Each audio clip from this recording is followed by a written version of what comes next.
እዛ ጋር ደግሞ ምስኪን ሲሆኑ አላህ ጠልቷቸው አይደለም። እዛ ጋር በጣም ሚሊዮነር ሲሆኑ ደግሞ አላህ ወዷቸው እንዳይመስላችሁ። ሁለቱም የጥላቻና የውዴታ ግዴታ ነው። ያቱም አንዳንዶቻችን ምን እንሳሳታለን?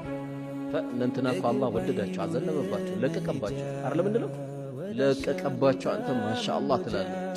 አንተ አላወቅም እንጂ የውመል ቂያማ እሳት ይሆናል የተሸከሙት።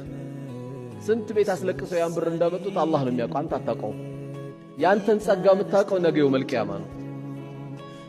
አንተ አላህ ያዋለልህን ጸጋ የምታውቀው ዛሬ አይደለም፣ ነገ የውመል ቂያማ ነው የምታውቀው። ስለማንም ፎቅ፣ ስለማንም መኪና፣ ስለማንም ብር አንተ አይመለከትም። አላህ የውመል ቂያማ የሰው ልጆች አራት ነገር ሳይጠይቁ አያልፉም ተብሏል። አራት ነገር ማንም ሰው ሳይጠይቅ አያልፍም። ከነዛ መካከል አንዱ ገንዘብ ነው። ገንዘብ ደግሞ ለሁለት ጥያቄው ከየት አመጣ፣ በምን አወጣ? ከየት አወጣ፣ በምን አወጣ? አሁን ይህን ጥያቄ እንዴት ይመልሳል የሰው ልጅ? ይሄ ከባድ ነገር።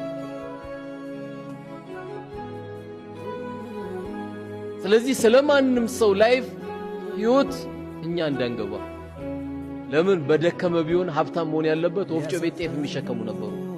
30 ዓመት እስካሁን ለነማዘር ጤፍ ሲያመጡ አይደለም 25 ዓመት 20 ዓመት በእኛ ካልኩሌተር ቢሆን ምንም አዲስ አበባን አያውቅም። አላህ ወደ 10 ፎቅ ሊሰጠው አላህ ለጠላቱ የሚሰጥ የለ እንዴ? ዱንያ ወንድም አይጣብህ እንጂ ቀና ይበልልህ፣ ኑር መስሎ ይድልህ።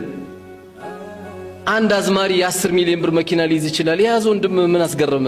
መስጊድ የገባ ቂብላ የገባ አረ አላህ ይልቀቅበት በልና ዱዓ አድርግለት። በሽተኛ ነው እኮ የምትሆነው። አሁን ኮቪድ ይባላል። ከኮቪድ ይብሳል ይሄ ትልቅ ኮቪድ ማለት እኮ በወንድም ላይ መቀናት ነው። እንደውም ማጨነቅ ያለብህ መቼ ነው? ወንድም ሲያጣ ህመም ነው አላንተ። ወንድም ካጣ ሚስቱ ትጨነቃለች። ወንድም ካጣ ልጆች ይጨነቃሉ። ፍላጎታቸው መሙላት አትችልም። እኛ ምንቀናናው ጉርጓድ ውሃ በቆፈረው ሰውዬ አይደለም። እኛ ብንቀናናው የቲምን በከደመ ሰውዬ አይደለም። እኛ ምንቀናናው እኛ እዚህ ተቀምጠን። አንዳንዱ እኮ ይገርማል። ሰፈር ሱቅ ላይ ቆሞ እንዴት ቀደመኝ ይላል። መርካቶ ገብተህ ታዲያ ጆንያት መሸከም አትጀምርም እንዴ? ምክንያቱም መላእክት ዶላር ይዞለት እንዲመጣ የሚፈልግ ሰው አለ። እንዲህ ደግሞ የመጣም የለም ወደፊትም አይመጣም። احرص على ما ينفعك واستعن بالله ያሉት ነብዩ አለይሂ ሰላቱ ወሰለም። ለሚጠቅም ነገር ጥረት አድርግ፣ ከዛ በኋላ በአላህ ላይ ተመካን የተባለው። አንተ ጥረት ስላረክ አይደለም። ጥረት ባረገማ ቢሆን በደከመማ ቢሆን ሰፈር ጤፍ የሚያመጣልን እኮ ወፍጮ ቤት ያለው ሰውዬ እኮ 30 ዓመቱ ነው። የሚወጣው ላብ እኮ ቀላል አይደለም። አንዳንዱ ደግሞ አላህ ያመጣዋል፣ ከገጠር ይመጣል። የቤት ሰራተኛ ሲባል ተራ አድርጎ የሚያያለ ደግሞ የሚያሳዝነው ተራ አድርጎ የሚያየ 6-7 ልጅ ወልደዋል። ነገ ልጅ ሰራተኛ ልትሆን ትችላለች እኮ። ዛሬ ተከልከው ነገር ግን ነገ ልጅ እዚህ ቦታ እንዳትወርቅ ደግሞ አላህ ይጠብቅልሃል። ብርጭቆ ሰበረሽ ብለ ከደሞዝሽ ይቀነሳል ካልካት፣ ሳህን ሰበረሽ ብለ ከደሞዝሽ ይቀነሳል ካልካት፣ ላ ኢላሃ ኢላላህ። አንተ ንጹህ ምግብ እየበላ ትርፍራፊ የምትሰጣት ከሆነ አልኖርንም። ይሄ እስልምና አይፈቅደውም። እንዳትበላ አንተ ቀድማ አንተ ማድረግ የሚገባ ምንድነው?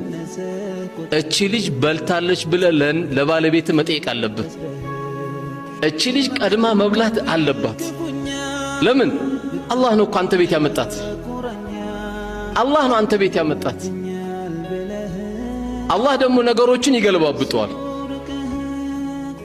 የዘንድሮ ረመዳን የዛሬ ዓመት ረመዳን የነበሩት ወንድሞች ዘካ አሰልፎ የሚሰጡ ነበሩ።